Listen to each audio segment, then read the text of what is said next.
आप सबको मालूम ही है कि आज हमारी भारतीय जनता पार्टी की संसदीय दल की जो बैठक हुई है और उसमें नेता का चुनाव, नेता का चयन की आज हमने बैठक बुलाई है। तो ये चुनाव की प्रक्रिया को मैं आरंभ करता हूं। हमारी पार्टी लोकतांत्रिक पद्धति से काम करती है और सब हमारे विधायक उनकी इच्छा अनुसार हम हमारे संसदीय दल के नेता को चुनेंगे। स्वाभाविक है कि आप सबके जो वरिष्ठ लोग हैं वो कोई भी नाम का प्रस्ताव रख सकते हैं और बाद में जो प्रस्ताव आएंगे इसके आधार पर चुनाव की प्रक्रिया आगे बढ़ाएंगे और चुनाव करेंगे। तो आप में से जो वरिष्ठ लोग हैं कोई भी प्रस्ताव रख सकते हैं। अपना प्रस्ताव अपने को नहीं रखना है, दूसरों को प्रस्ताव रखने का मतलब यही है कि दूसरों का नाम का प्रस्ताव रखना है। तो यहां आकर प्रस्ताव रख सकते हैं और बाद में सपोर्ट के लिए भी आप बात कर सकते हैं। तो प्रस्ताव रखिए। आइए दादा।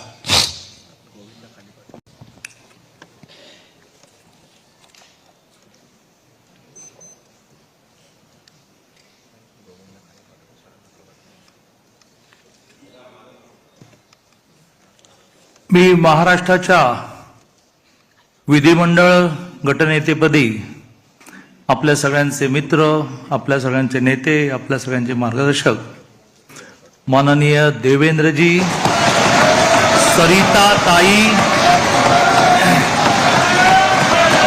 माननीय देवेंद्रजी, सरिताताई, गंगाधरराव फडणवीस यांचं नाव या ठिकाणी सुचवतो।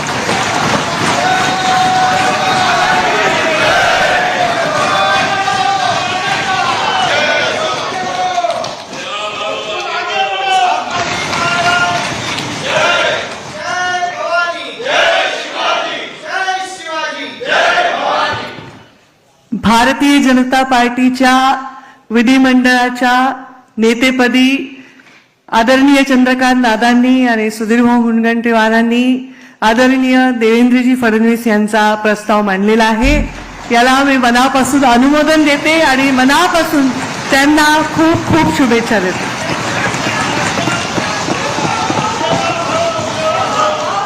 हाँ बोलत आहो यार, इधर नेटवर्क का इश्यू है। सन्माननीय चंद्रकांतदादा पाटील आणि सुधीरभाऊ मुनगंटीवार यांनी जो विधिमंडळाच्या गटनेतेपदी आपले नेते देवेंद्र फडणवीस साहेब यांचा जो प्रस्ताव मांडलाय त्याला मी अनुमोदन देतो। भारतीय जनता पार्टीच्या विधिमंडळ गटनेत्यापदी चंद्रकांत दादा आणि सुधीर भाऊंनी जो प्रस्ताव मांडला देवेंद्रजी यांच्या नावाचा, त्याला मी अनुमोदन देतो। भारतीय जनता पार्टीच्या विधिमंडळ गटनेतेपदी आदरणीय दादा आणि आदरणीय सुधीर भाऊंनी जो प्रस्ताव मांडला आदरणीय देवेंद्रजी फडणवीस साहेबांचा, त्याला मी मनापासून खूप खूप शुभेच्छा देतो आणि मनापासून त्याचं समर्थन करतो, अनुमोदन करतो।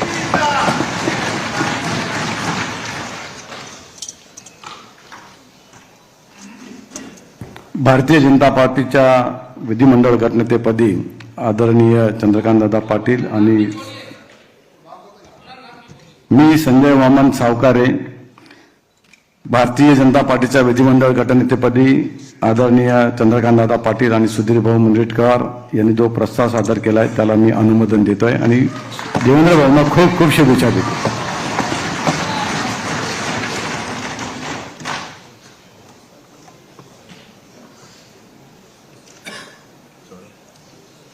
मी अशोक रामाजी उईके, आदरणीय चंद्रकांतदादा पाटील आणि सुधीरभाऊ मुनगंटीवार यांनी भारतीय जनता पार्टीच्या विधिमंडळ पक्षनेते गटनेतेपदी आदरणीय देवेंद्र फडणवीस यांची जी निवड केलेली आहे त्या निवडीला मी समर्थन देतो आणि शुभेच्छा देतो.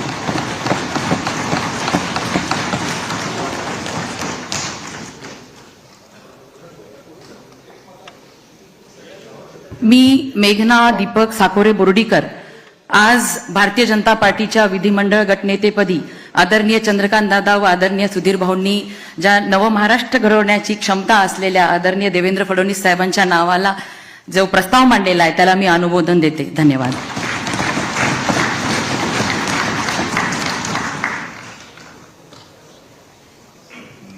मी योगेश शारदा अमृतलाल सागर भारतीय जनता पक्षाच्या विधिमंडळ पक्षाच्या गटनेतेपदी आदरणीय श्री चंद्रकांतदादा पाटील व आदरणीय श्री सुधीरभाऊ मुनगंटीवार यांनी जो सन्मान्य श्री देवेंद्र फडणवीसजी यांचं नाव प्रस्तावित केलं आहे त्याला माझा अनुमोदन देतोय आणि त्यांना शुभकामना देतो. धन्यवाद.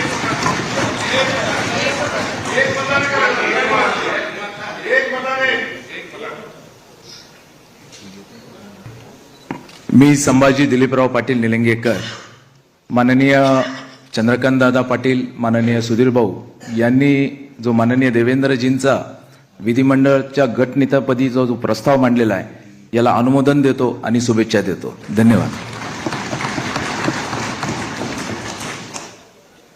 मी गोपीचंद पडळकर, माननीय चंद्रकांतदादा पाटील, माननीय सुधीरभाऊ मुनगंटीवार यांनी भारतीय जनता पार्टीच्या विधिमंडळाच्या गटनेते पदावरती या राज्याचे गावगाड्याचे रक्षण करते, बहुजनांचे उद्धारक, गोरगरीब उपेक्षितांचे हृदय सम्राट माननीय देवेंद्र फडणवीस साहेबांचं नाव सुचवलेलं आहे त्याला मी अनुमोदन देतो.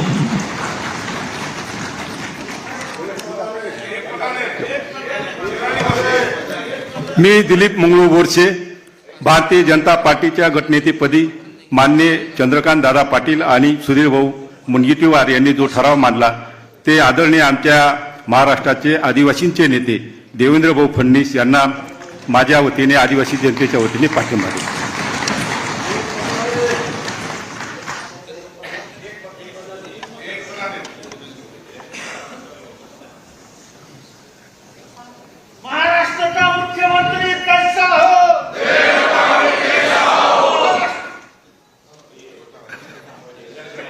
मी ॲडव्होकेट आशिष बाबाजी शेलार समस्त मुंबईकरांच्या वतीने आणि भारतीय जनता पक्षाचा आपल्या सगळ्यांच्या वतीने जो प्रस्ताव चंद्रकांत दादा पाटील यांनी मांडला, ज्याला सुधीर भाऊ मुनगंटीवार यांनी समर्थन दिलं, या महाराष्ट्राच्या विधिमंडळाच्या गटनेतेपदी देवेंद्रजी फडणवीस यांच्या नेता नियुक्तीचं संपूर्ण समर्थन करतो.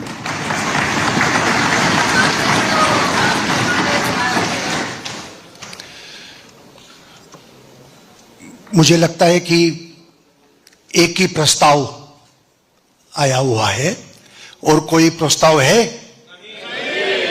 पक्का? तो सर्वानुमते यानी कि सर्वसम्मति से देवेंद्र फडणवीस जी को पार्टी के नेता के रूप में घोषणा करता हूं और नेता घोषित करता हूं. देवेंद्र जी पहले भाई साहब सब लोग आप बाद में करना, पहले देवेंद्र जी ऊपर आ जाए, कार्यक्रम पूरा करें, बाद में सब मिल नियुक्त आपले विधिमंडळ पक्षाचे नेते देवेंद्रजी यांना विनंती आहे त्यांनी मंचावर यावं.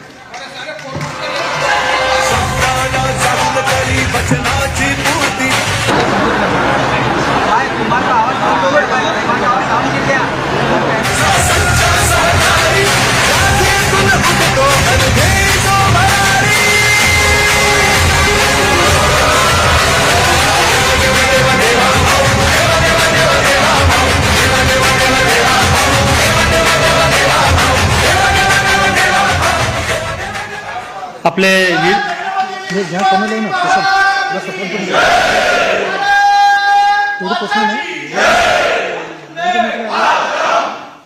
आपण प्रक्रिया पूर्ण करून घेऊ. नुकतीच आता देवेंद्रजी यांची निवड झालेली आहे, त्यांचं मनापासून स्वागत.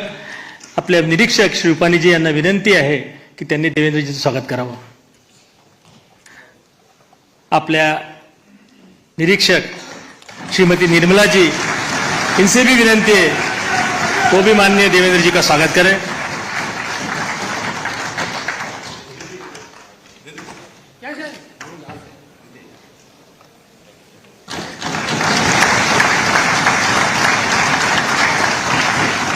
आपल्या प्रदेशाचे अध्यक्ष बावनकुळे साहेब यांना नम्र विनंती आहे, त्यांनी देवेंद्रजींचं स्वागत करावं.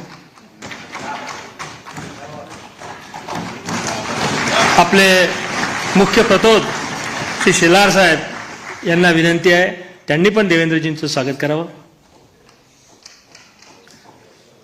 आपल्या महाराष्ट्रामध्ये गेल्या 2 महिन्यापासून सातत्यानं वेगवेगळ्या विषयावर कार्यरत असणारी आपली जी प्रदेशाध्यक्षांनी कोर कमिटी तयार केली होती, त्याची आज बैठकी झाली. त्या कोर कमिटीच्या सदस्यांना विनंती आहे की त्यांनी श्री आपले देशाचे भारतीय जनता पक्षाचे सरचिटणीस विनोदजी यांना पण विनंती आहे, त्यांनी देवेंद्रजींचं स्वागत करावं. श्री प्रवीण भाऊ दरेकर यांना विनंती आहे, त्यांनी स्वागत करावं. आपल्या कोर कमिटीने मागच्या 2 महिन्यापासून अथक मेहनत घेतली. त्यांची आज सकाळी बैठकी झाली. कोर कमिटीच्या सदस्यांना विनंती आहे, त्यांनी सर्वांनी वरती येऊन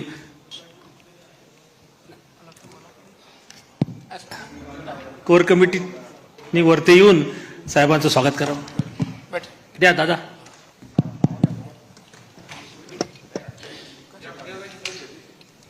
आपले विखे साहेब, सुधीर भाऊ, दादा, पंकजाताई, गिरीश भाऊ, चव्हाण साहेब, ते रवींद्र चव्हाण, संजय कुटेजी,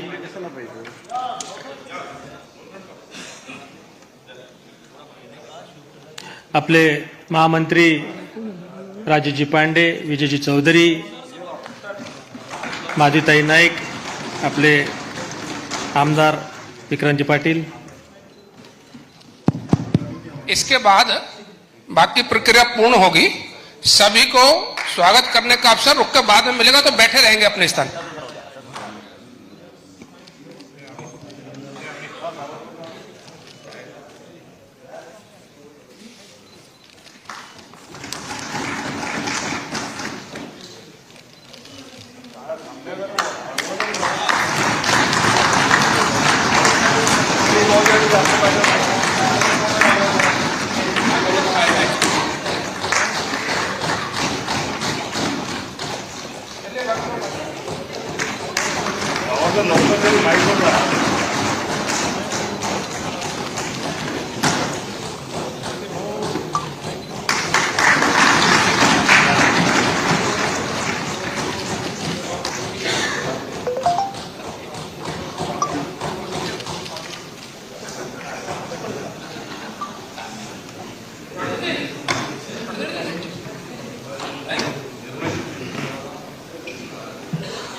आपल्या देशाच्या वित्तमंत्री श्रीमती निर्मलाजी इनसे नम्र निवेदन है कि वो स्वागत पर 2 शब्द कहें.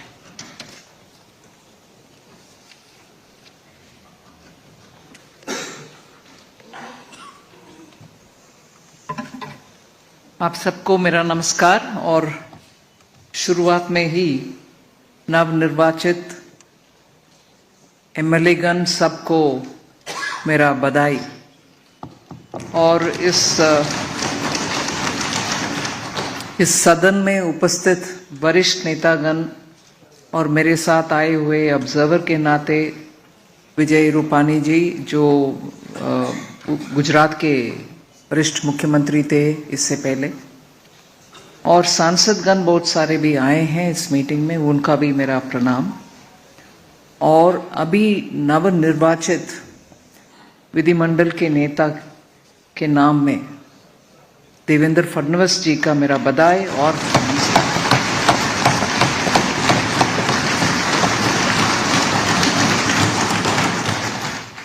इस चुनाव के दौरान महाराष्ट्र के 14 करोड़ जनता जनार्दन के डिसीजन पूरे भारत के लिए एक संदेश है.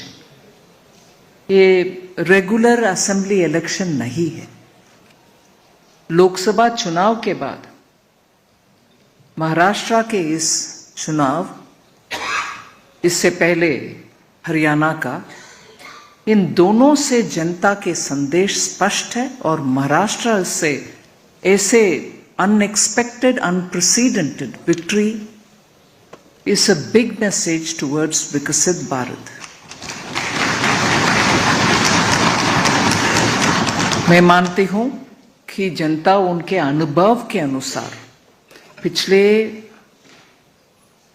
गठबंधन के सरकार जो कांग्रेस के नेतृत्व में चला, उसके वजह से महाराष्ट्र के पर्टिकुलरली और देश के लिए कितना अनसर्टनिटी और डेवलपमेंट के रास्ते में रुकावट पैदा हुआ, उससे जनता बहुत टायर्ड होकर के मन में उनको क्या चल रहा है हमारे महाराष्ट्र में, ऐसे भावना आकर के आज स्पष्ट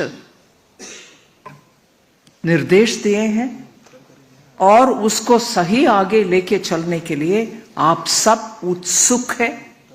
और मैं ये जरूर संदेश देना चाहती हूं कि डबल इंजन के सरकार मोदी जी के नेतृत्व में महाराष्ट्र के लिए और महाराष्ट्र के भविष्य के लिए उत्साह से, उमंग से, और जैसे चुनाव पत्र में आपने घोषणा की है, उन सभी वायदों को पूरे करते हुए महाराष्ट्र को आगे लेके जाएंगे। ये तो स्पष्ट है। और अभी ये स्पष्ट है कि हम सब महाराष्ट्र का पिछले कांग्रेस के नेतृत्व में चलने वाली सरकार के द्वारा कितना नुकसान हुआ, उन सबको जनता को याद दिला करके हम तेजी से काम करते आगे लेके जाना है। चाहे वो किसान के मामला हो, चाहे इंडस्ट्री का इन्वेस्टमेंट हो महाराष्ट्र में, चाहे हर रीजन का डेवलपमेंट हो महाराष्ट्र में। और प्रमुख बड़ा आज आर्टिफिशियल इंटेलिजेंस को उपयोग करते हुए हमारे ही युवा स्टार्टअप के रूप में इतना नए नए सोच के साथ सॉल्यूशंस दे रहे हैं भारत के इकोनॉमिक और आर्थिक व्यवस्था को सुधार करने के लिए। उन सब का इतना प्रोत्साहन महाराष्ट्र में मिलना चाहिए, मिल रही है, मगर और ज्यादा मिलना चाहिए। उनसे हमें स्पीडीली बहुत सारे काम को आगे ले चलना आसान होगा। महाराष्ट्र फाइनेंशियल कैपिटल मुंबई है, देश का फाइनेंशियल कैपिटल मुंबई, और फाइनेंशियल वर्ल्ड में स्टार्टअप के इतनी कंट्रीब्यूशन दुनिया में एक देश हम जैसे नहीं है जहां फिनटेक में हम सामने नंबर 1 के पोजीशन में आ रही। सिंगापुर से जब हमारा बात होती है, वो हमारे फिनटेक के ऊपर इतना इम्प्रेस्ड है और मानते हैं कि फिनटेक के द्वारा ही हमारे इकोनॉमिक डेवलपमेंट जल्दी होने का संभावना है। अगर फिनटेक का इतना महत्व है और उसमें पैसा डालने के लिए बहुत सारे लोग तैयार है विदेश में, महाराष्ट्र में उनको प्रोत्साहन देने वाले काम बहुत होना चाहिए। उससे महाराष्ट्र का लीडरशिप रोल बरकरार रहेगा। और जैसे इससे पहले महाराष्ट्र की कल्चर, लिटरेचर, भाषा और थॉट लीडरशिप का स्थान था, वो स्थान हम तुरंत और दोबारा प्राप्त करना है। और उसमें मैं माननीय प्रधानमंत्री जी का याद दिलाऊं, इस विषय में उनका कदम हम पिछले 6-8 महीने में जो हुआ उसको याद दिलाना जरूरी है। मराठी भाषा को क्लासिकल लैंग्वेज स्टेटस देना, और उससे पहले वरकरी संप्रदाय के लोग जुलाई में जब जाते हैं आषाढ़ के एकादशी के समय, उनके लिए वो कॉरिडोर बनाना, ये सब महाराष्ट्र और मराठी और महाराष्ट्र के थॉट लीडरशिप और कल्चरल लीडरशिप का प्रधानमंत्री जी प्रमुखता देते हैं, उसका एग्जाम्पल्स, उदाहरण है। और महाराष्ट्र का एक बड़ा एक निर्णय पिछले 50 साल में होना था, वो कभी नहीं हुआ, पता नहीं कारण क्या है।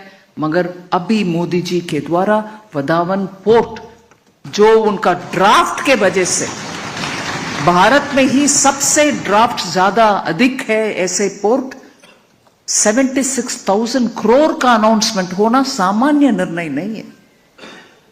ये सब स्पष्ट करता है कि केंद्र में मोदी जी के सरकार महाराष्ट्र के उन्नति के लिए कितने सारे स्कीम्स ले आ रहे हैं, उसको तुरंत इंप्लीमेंटेशन करना। और मैं इसमें उदाहरण में देती हूं क्योंकि इसको मैं क्लोजली मॉनिटर करती हूं। बुलेट ट्रेन का व्यवस्था, अब तक ट्रेन चलता होगा अगर बीच में वो कांग्रेस लेड गवर्नमेंट नहीं आते और उसमें रुकावट ना पैदा करते।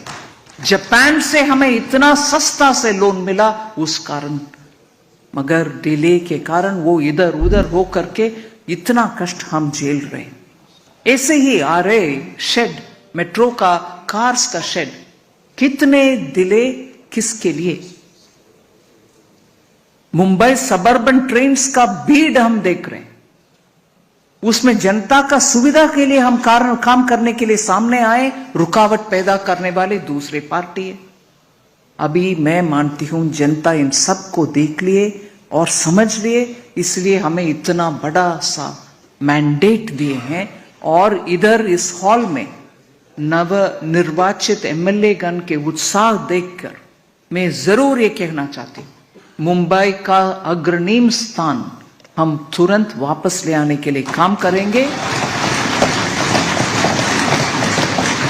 नासिक और उस बेल्ट में जितने भी एग्रीकल्चर संबंधित, चाहे वो कंदा, ऑनियन और गार्लिक, इन सभी ग्रेप्स, इन सभी का प्रॉब्लम के लिए जितने भी हम गोडाउन्स बनाना है और उसके लिए साइंटिफिक तरीके से पैक करके एक्सपोर्ट करने के जितना भी काम करना है, उन सब के लिए प्रावधान देंगे।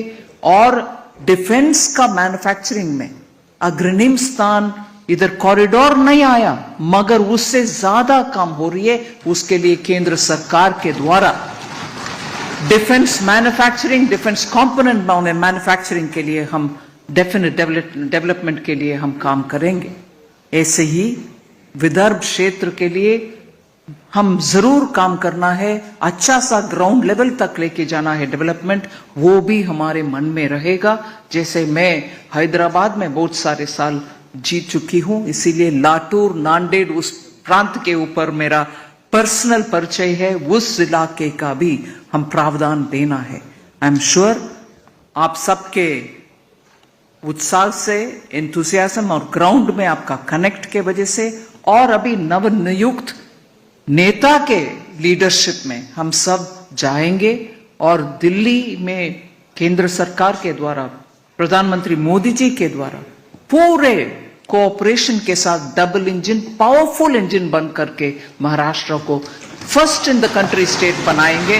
ये हम सब साथ होकर के काम करना है। बहुत आनंद हुआ इस एक मत निर्णय में, यूनानिमस रेसोल्यूशन के ऊपर। मैं आप सबको बधाई देती हूं। हम एक है तो सेफ। धन्यवाद।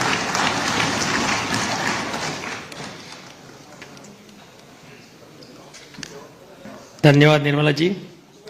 जात पात, पंत, प्रांत, भाषा याच्या पलीकडे जाऊन ज्यांनी महाराष्ट्र नेतृत्व केलं, अशा लाडक्या बहिणींचा लाडका देवाभाऊ यांना विनंती करतो की त्यांनी त्यांचं मनोगत व्यक्त करावं।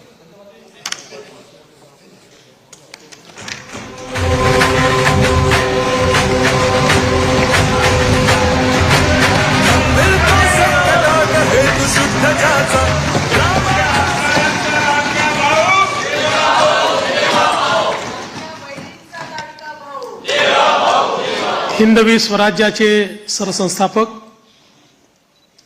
छत्रपती शिवरायांना मानाचा मुजरा करतो।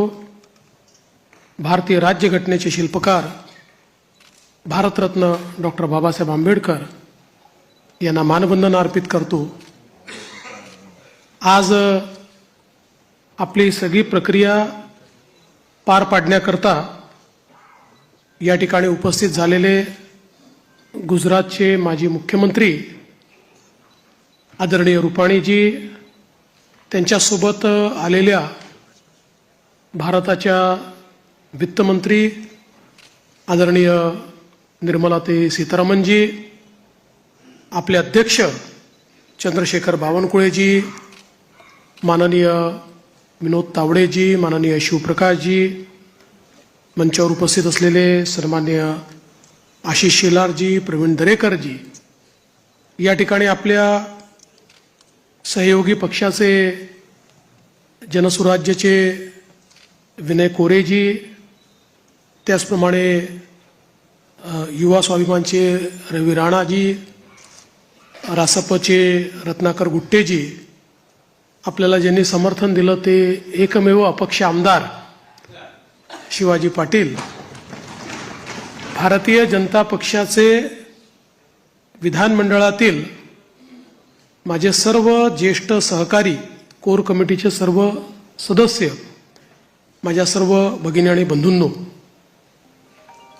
सर्वप्रथम आपल्या सर्वांचे मी आभार मानतो की आपण एकमताने या ठिकाणी विधिमंडळ गटाचा नेता म्हणून माझी निवड केली आणि ही निवड प्रक्रिया करण्याकरता या ठिकाणी आलेले माननीय रुपाणीजी आणि माननीय निर्मला सीतारामनजी यांचे देखील अतिशय मनापासून मी आभार मानतो.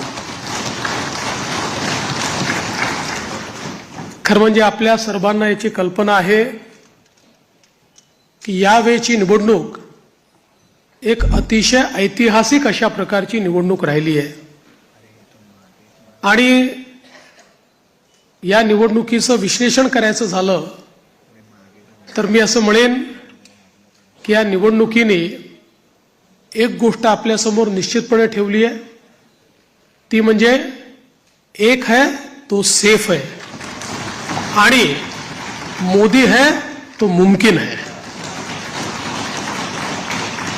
मोदीजींच्या नेतृत्वामध्ये देशामध्ये विजयाची मालिका ही लोकसभेनंतर पुन्हा एकदा हरियाणापासून सुरू झाली आणि महाराष्ट्राने जे मॅन्डेट या ठिकाणी आपल्याला दिलेलं आहे, खरं म्हणजे महाराष्ट्राच्या जनतेला मी साष्टांग दंडवत घालतो. अशा प्रकारचं मॅन्डेट महाराष्ट्राच्या जनतेने आपल्याला दिलेलं आहे. विशेषतः या संपूर्ण प्रक्रियेमध्ये आपल्यासोबत पूर्णपणे तनमनाने या ठिकाणी असलेले महाराष्ट्राचे मुख्यमंत्री माननीय एकनाथराव शिंदेजी आणि महाराष्ट्राचे उपमुख्यमंत्री सन्माननीय अजितदादा पवारजी यांचे देखील मी अतिशय मनापासून आभार मानतो आणि तद्वतच आमचे आरपीआयचे नेते रामदास आठवलेजी आणि आमच्या सगळ्या मित्रपक्षांचे देखील मनापासून आभार मानतो. खरं म्हणजे अतिशय महत्त्वाचं अशा प्रकारचे वर्ष आहे. एकीकडे आपण सगळे लोक ज्या प्रक्रियेतनं निवडून येतो ती प्रक्रिया ज्या संविधानाने आपल्याला दिली, भारतरत्न डॉक्टर बाबासाहेब आंबेडकरांनी तयार केलेलं आमचे संविधान, या संविधानाची 75 वर्ष पूर्ण होत आहेत आणि म्हणून सर्वार्थानं एक अत्यंत महत्त्वाचं अशा प्रकारचे वर्ष आहे. कारण आपल्याला कल्पना आहे की देशाचे प्रधानमंत्री माननीय मोदीजी हे देखील नेहमी सांगतात की कुठल्याही ग्रंथापेक्षा, धर्मग्रंथापेक्षा माझ्याकरता भारताचं संविधान सगळ्यात महत्त्वाचं आहे आणि एक असं संविधान की ज्या संविधानाने प्रत्येक भारतीयाला जगण्याचा, मोठं होण्याचा, समृद्ध होण्याचा अधिकार दिला आणि भारताला जगातले एक उत्तम राष्ट्र म्हणून प्रस्थापित करण्याचं काम केलं. अशा या संविधानाच्या 75 वर्ष पूर्ण होणाऱ्या अमृत महोत्सवी वर्षात पुन्हा एकदा या ठिकाणी आपण सरकार स्थापन करतोय. दुसरं, आपल्या सर्वांना कल्पना आहे की ज्यांनी समस्त हिंदुस्थानामध्ये मोगली आक्रमणानंतर आमची श्रद्धास्थानं जी उद्ध्वस्त झाली होती त्या सर्व श्रद्धास्थानांचं पुनरुज्जीवन केलं. त्या राजमाता अहिल्यादेवी होळकर यांचंही 300व जयंती वर्ष हेच आहे. त्यामुळे मला असं वाटतं की ही देखील एक अत्यंत महत्त्वाची गोष्ट आहे. त्यासोबत ज्यांनी इंग्रजांच्या विरुद्ध जल, जमीन आणि जंगल वाचवण्याचा लढा उभारला आणि खऱ्या अर्थानं इंग्रजांना सळो की पळो करून सोडलं, ते भगवान बिरसा मुंडा यांचीही 125वी जयंतीचं हे वर्ष या ठिकाणी आपण साजरं करतोय. आणि अर्थातच आपल्या सर्वांचे लाडके नेते ज्यांनी नवभारताची संकल्पना मांडली, ज्याची मुहूर्तमेढ केली, आज मोदीजींच्या नेतृत्वात जो नवभारत तयार होतोय त्याचा पायवा ठेवणारे श्रद्धेय अटल बिहारी वाजपेयीजी यांचं देखील हे 100वे जयंती वर्ष आहे. त्यामुळे अशा या अत्यंत महत्त्वपूर्ण वर्षामध्ये महाराष्ट्राच्या जनतेने ही सगळी जबाबदारी आज महायुतीवर या ठिकाणी सोपवलेली आहे. खरं म्हणजे इतका मोठा जनादेश हा आपल्याला या ठिकाणी जनतेने दिलेला आहे की या जनादेशातून मी एवढंच म्हणेन की आनंद आहे, पण त्याहीपेक्षा जबाबदारी आपली वाढलेली आहे.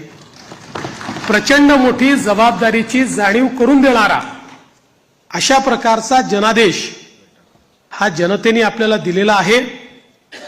आणि विशेषतः आपल्या लाडक्या बहिणी असतील, आपले लाडके भाऊ असतील, आपले लाडके शेतकरी असतील, आपले लाडके युवा असतील, या सगळ्यांनी आणि समाजातल्या दलित, वंचित, ओबीसी, आदिवासी सगळ्यांनी जो जनादेश आपल्याला दिलेला आहे त्या जनादेशाचा सन्मान राखण्याचं काम हे आपल्याला करावं लागणार आहे.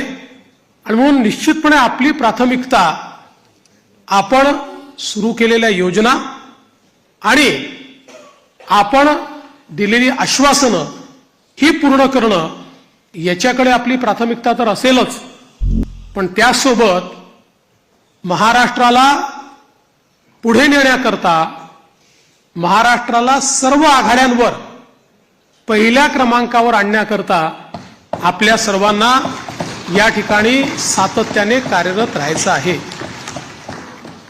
आपल्याला कल्पना आहे की 2019 साली देखील जनतेचा कौल आपल्याला मिळाला होता. दुर्दैवाने जनतेचा जो कौल होता तो हिसकावून घेण्यात आला आणि जनतेसोबत एक प्रकारे बेईमानी त्या काळामध्ये झाली. मी काही त्या इतिहासामध्ये जाऊ इच्छित नाही, एक नवीन सुरुवात आपण करतोय, पण या गोष्टीचा निश्चित उल्लेख करेन की सुरुवातीच्या 2.5 वर्षामध्ये ज्या प्रकारे वेगवेगळ्या पद्धतीनं आपल्याला त्रास देण्यात आला, आपल्या आमदारांना त्रास देण्यात आला, नेत्यांना त्रास देण्यात आला, अशाही परिस्थितीमध्ये मला या गोष्टीचा अभिमान आहे की 2.5 वर्षात एकही आमदार आपल्याला सोडून गेला नाही. सगळे आमदार, सगळे नेते संघर्ष करत होते आणि त्या संघर्षामुळेच 2022 साली पुन्हा आपलं सरकार तयार झालं आणि त्यातूनच आज पुन्हा एकदा पूर्ण बहुमत आपल्या महायुतीला, प्रचंड बहुमत हे महायुतीला मिळालं आणि आपल्या भारतीय जनता पक्षाला 132 आणि आपल्या मित्रांसोबत 137 जागा, एक प्रकारचा इतिहास या महाराष्ट्रामध्ये लिहिला गेला. हा इतिहास मला असं वाटतं की अभूतपूर्व अशा प्रकारचा आहे. या निमित्ताने देशाचे प्रधानमंत्री माननीय मोदीजींचे मी मनापासून आभार मानेन की माझ्यासारख्या बूथचा कार्यकर्ता म्हणून ज्याने काम चालू केलंय, वॉर्डाचा अध्यक्ष म्हणून काम चालू केलंय, अशा एका कार्यकर्त्याला या सर्वोच्च पदापर्यंत 3 वेळा माननीय मोदीजींनी या ठिकाणी बसवलं. अर्थात त्यातला एकदा 72 तासाकरताच होतो, पण तरी देखील टेक्निकली होतो. त्याच्यामुळे 3 वेळा मला महाराष्ट्राच्या मुख्यमंत्री पदावर बसण्याचा मान सन्मान त्यांनी दिला. हा पक्ष ज्या प्रकारे त्यांच्या नेतृत्वात मोठा झाला, त्यातूनच सामान्य कार्यकर्त्यांना वेगवेगळी त्या ठिकाणी पदं मिळाली, चांगली पदं मिळाली, आपल्याला काम करण्याची संधी मिळाली. म्हणून मी आदरणीय मोदीजींचं मनापासनं या ठिकाणी त्यांचे आभार मानतो. पक्षाचे राष्ट्रीय अध्यक्ष आदरणीय JP नड्डा साहेब यांचं देखील अतिशय मनापासून आभार मानतो. आणि त्याचसोबत ज्यांनी या संपूर्ण निवडणुकीमध्ये अतिशय ताकदीनं महाराष्ट्रामध्ये आपल्यासोबत तळ ठोकून कार्यकर्त्यांमध्ये ऊर्जा निर्माण केली आणि या निवडणुकीत अत्यंत ताकद आपल्या सर्वांना दिली, ते देशाचे गृहमंत्री माननीय अमितभाई शहा यांचे देखील आभार मानतो. आणि भारतीय जनता पक्षाचं जे शीर्षस्थ नेतृत्व आहे त्या सगळ्या नेत्यांचे या ठिकाणी अतिशय मनापासून मी आभार मानतो. आणि विशेषतः वेगवेगळे राज्यातल्या ज्या कार्यकर्त्यांनी नेत्यांनी आपल्याला मदत केली त्यांचे देखील मी अतिशय मनापासून आभार मानतो. महाराष्ट्रातली सगळी टीम तर आपले प्रदेशाध्यक्ष बावनकुळेजी यांच्या नेतृत्वात महाराष्ट्र भाजप हा पूर्ण ताकदीने या ठिकाणी मैदानामध्ये होता आणि त्यामुळेच हा विजय आपल्याला या ठिकाणी मिळालेला आहे. त्याबद्दल भारतीय जनता पक्ष महाराष्ट्राच्या संपूर्ण टीमचं मी मनापासून अभिनंदन करतो, आभार मानतो. आणि अर्थातच तुम्ही सगळे लोक आहात म्हणून मी इथे आहे. तुम्ही नसतात तर मी इथे नसतो. त्याच्यामुळे तुमचे सगळ्यांचे मनपूर्वक आभार मानत असताना पुढची वाट ही आपल्याला अपेक्षा पूर्ण करण्याकरता संघर्षाची आहे. आपल्याला अपेक्षा पूर्ण करायच्या आहेत. त्यामुळे आपल्याला सगळ्यांना आपलं महायुतीचं सरकार आहे, या सरकारमध्ये एक दिलाने आपल्या सगळ्या मित्रांना सोबत घेऊन आणि प्रसंगी जेव्हा इतकं मोठं मॅन्डेट असतं त्यावेळी सगळ्या गोष्टी सगळ्यांच्या मनाच्या आपल्याला पूर्ण करता येत नाहीत. पण आपण एक लार्जर, एक मोठा अशा प्रकारचा विचार घेऊन, एक लार्जर गोल घेऊन आपण राजकारणामध्ये आलेलो आहोत. केवळ पदांकरता, केवळ आपल्याला कोणीतरी मोठं करावं याकरता आपण राजकारणात आलेले नाही आहोत. त्यामुळे मला या गोष्टीची पूर्ण अपेक्षा आहे की येत्या काळामध्ये 4 गोष्टी आपल्या मनाप्रमाणे होतील तर 4 गोष्टी मनाविरुद्ध देखील होतील. पण तरी देखील एका लार्जर इंटरेस्टमध्ये आपण सगळे एकत्रितपणे काम करू आणि आपली शक्ती काय आहे ही शक्ती निश्चितपणे या ठिकाणी आपण दाखवून देऊ. आज या निमित्ताने पुन्हा एकदा आपल्या सगळ्यांचे आभार मानत असताना महाराष्ट्रातल्या दीन, दलित, गोर, गरीब, आदिवासी, शेतकरी, शेतमजूर, महिला, ओबीसी, अल्पसंख्याक सगळ्या समाजाला या ठिकाणी मी आश्वस्त करू इच्छितो की महाराष्ट्राच्या सर्वांगीण उन्नतीकरता, महाराष्ट्राच्या प्रगतीकरता 24 तास आमचं सरकार काम करेल आणि महाराष्ट्रातल्या सामान्य माणसाच्या आशा, आकांक्षा, अपेक्षा या निश्चितपणे पूर्ण करण्याचं काम आम्ही करू. पुन्हा एकदा आपल्या सर्वांचे आभार मानतो. माननीय देशाचे पंतप्रधान नरेंद्र मोदीजी यांचे मनापासून आभार मानतो आणि माझं बोलणं संपवतो. धन्यवाद. जय हिंद, जय महाराष्ट्र.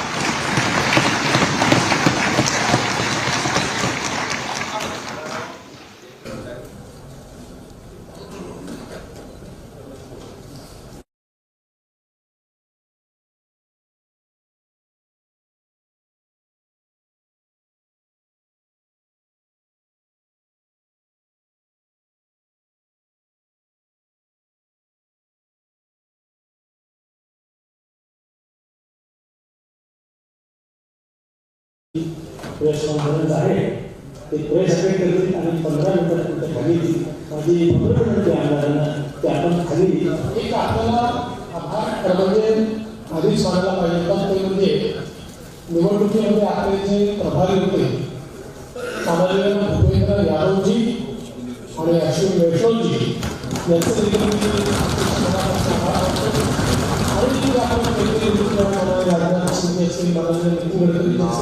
सगळ्या नेतृत्वाची अपेक्षा मनापासून आहे आपण खाली